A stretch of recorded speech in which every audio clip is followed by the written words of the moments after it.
seguimos con Francisco y bueno, aprovechando todo tu conocimiento, tengo una consulta con respecto a las botellas, cuando uno obtiene la información que tenemos. La información que podemos llegar a tener y cómo leer una etiqueta. Sí. Acá tenemos un vinazo. A comentar un poquito sobre este tema tan apasionante, el tema del vino, y como vos bien dijiste, el tema de las etiquetas, ¿no? Y vos fíjate que nos pasa muchas veces que estamos invitados a una cena, a un almuerzo, y somos los responsables de vos traes el vino. Y entonces ahí comienza nuestro gran problema. Vamos a una bodega boutique, vamos a un local boutique a comprar un vino y vemos como tenemos aquí, por ejemplo, en el aula, en el supermercado, y tenemos cientos de botellas en la góndola y no sabemos qué elegir, qué vino comprar, uno muy caro, uno muy barato. Ir a los vinos de marcas tradicionales, o muchas veces vemos los vinos de autor que no sabemos si realmente son buenos vinos o no. Pero aquí lo importante es justamente, frente a este gran problema que tenemos, es realizar la lectura de la etiqueta.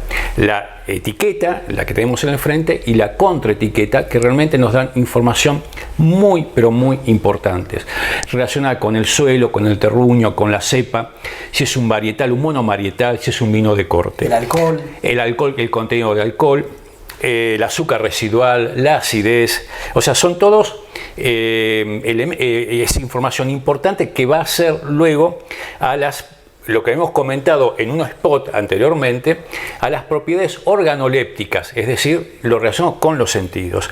Por ejemplo, muchas veces vamos a ver en la etiqueta que aparece, como en este caso, Cabernet Malbec, o puede ser también Malbec Cabernet, que es un corte tradicional nuestro argentino, Cabernet Malbec. ¿Pero por qué Cabernet Malbec y no Malbec Cabernet? Tener la primera cepa significa que es donde tenemos el mayor porcentual de esa cepa. Es decir, de pronto puede ser que tengamos un 60% de Cabernet y un 40% de Malbec. Si hubiese sido Malbec Cabernet, las proporciones hubiesen sido distintas. Ahora, ¿por qué? Un vino de corte, es lo que se conoce como vino de corte. Un vino de corte es mejor que un monovarietal. Podemos decir realmente que no. Lo que sucede es que cuando es un monovarietal, el enólogo busca de esa cepa sacar todo su potencial de acuerdo al terruño. Cuando es un vino de corte, lo que estamos buscando es de esa combinación de cepas lo mejor de cada una de ellas. Por ejemplo, Cabernet Malbec, lo que le aporta el Malbec a Cabernet es la intensidad de color. El Malbec tiene esta particularidad de tener en su ollejo un fuerte contenido de antocianos que le da color al vino. Entonces, lo que hace el Malbec al Cabernet es aportarle color. Y si fuese al revés, Malbec Cabernet, lo que hace el Cabernet es aportarle taninos al Malbec, que el Malbec es muy fuerte, es un vino más intenso que el Malbec. Claro. Otro de los datos que podemos encontrar es contiene sulfitos.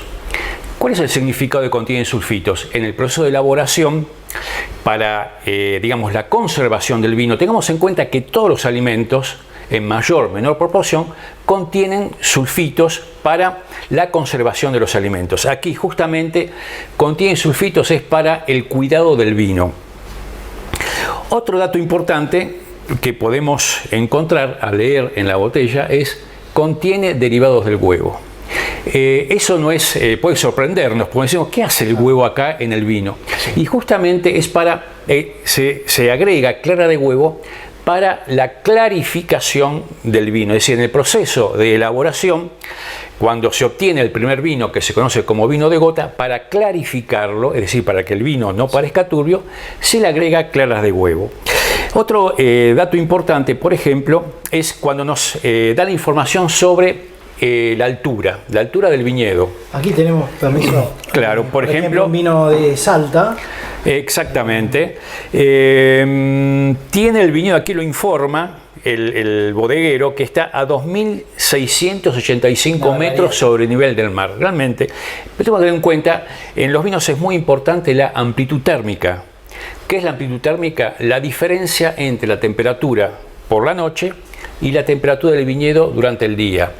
Se requieren en general temperaturas muy frías a la noche y temperaturas muy cálidas durante el día. Esa amplitud térmica lo que va a contribuir a que tengamos un muy buen contenido de azúcar al final de la vendimia, y eso se va a reflejar en el contenido de azúcar, por ejemplo, en el contenido de alcohol en el vino. Por ejemplo, aquí aclara 14.7% de volumen alcoholimétrico.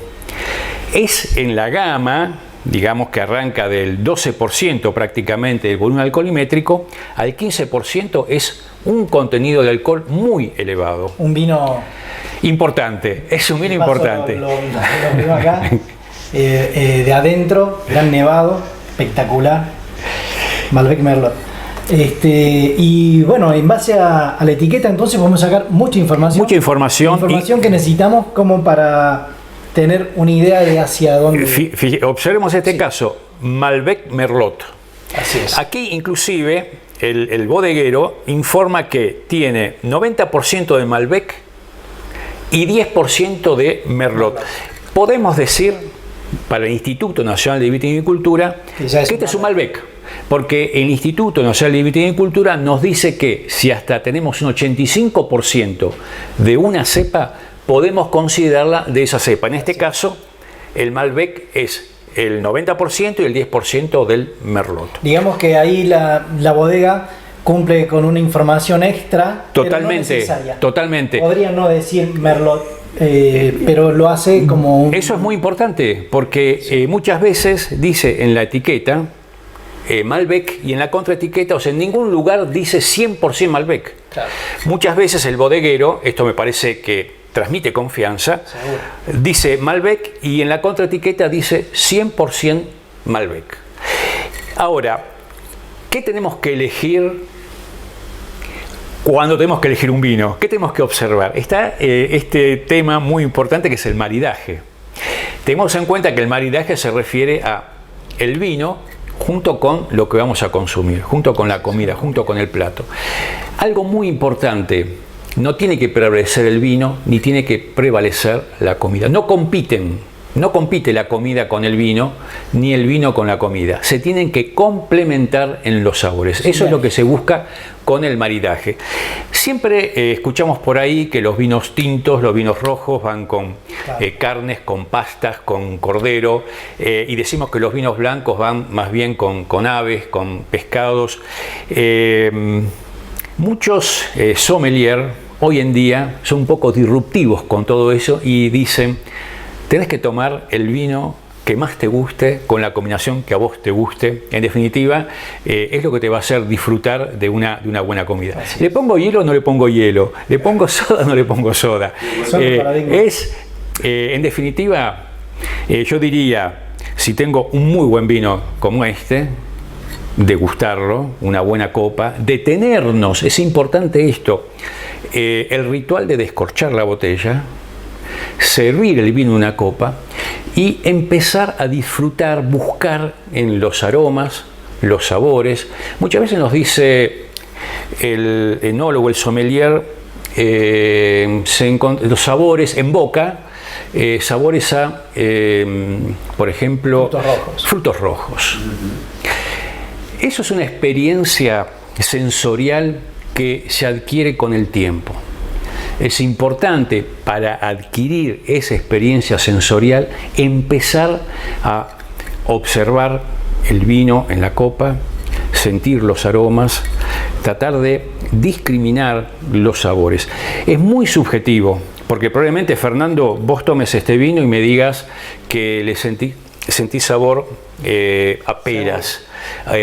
Y yo te digo, me parece que no, yo siento... Claro, es muy subjetivo. Es muy subjetivo, pero lo importante, este vino no lo sirvamos en un vaso y tomémoslo. O sea, es importante una buena copa, servir el vino y degustarlo. Buenísima la información, creo que muy útil para todos, para los que ven el micro, para la gente que también lo sabe, así que muchísimas gracias. No, gracias a vos, Fernando, por esta posibilidad, además de estar aquí charlando y hablando de vinos. Hablemos de vinos, hablando de vinos. Muchas gracias. Un gusto.